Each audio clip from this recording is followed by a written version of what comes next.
With over 60% of the world's youth living in Asia Pacific, our region has a significant stake in shaping the future we want.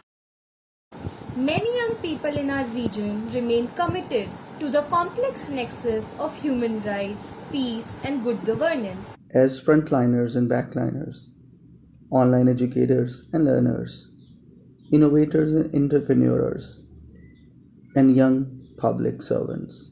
We strongly believe the UN Security Council Resolution 2250 should demonstrate cohesion across the UN system to effectively address added challenges during a global pandemic. UNSCR 2250 and 2419 must highlight the important works of young peace builders and human rights defenders alike, who have been risking their lives, investing energies, listening to mentors, peers, and communities. Without oversimplifying double marginalization, it is important to note that gender minorities are often the last to eat or to speak during these times of crisis. COVID-19 is a wake-up call for regional and global communities to come together. Our generation wants to inherit a world where everyone is free and equal, both offline and online. Our hopes for the planet. COVID-19 is just the latest disease arising from our unwillingness to coexist with the natural world.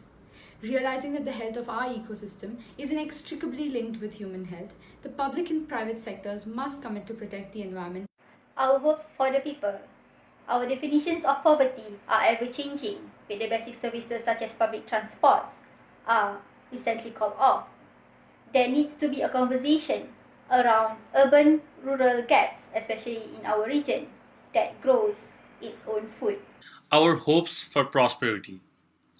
With the impending regional comprehensive economic partnership, quarantine asks us to break the soils of financial institutions.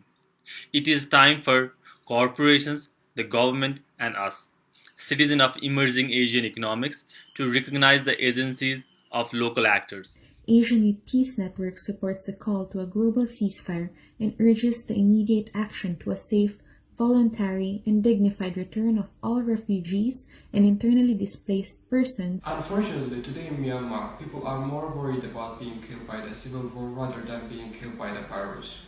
Today, we are witnessing another crimes against humanity against the REGINE people.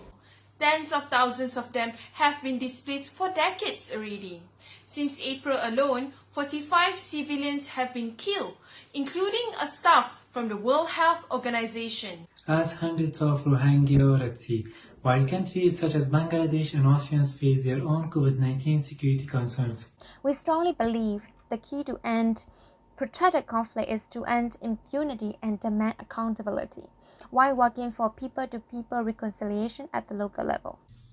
I was just 5 years old when I myself needed to put myself in the hand of traffickers to escape the brutal Myanmar military's persecution and of course in the hope of finding a better life. May we remind the UN that human rights and human dignity should be at the center of everything we do. Yet, it's a shame for all of us. These people are stateless. Where are the commitments for ceasefires from our governments? Do we wait another decade or the brink of a century?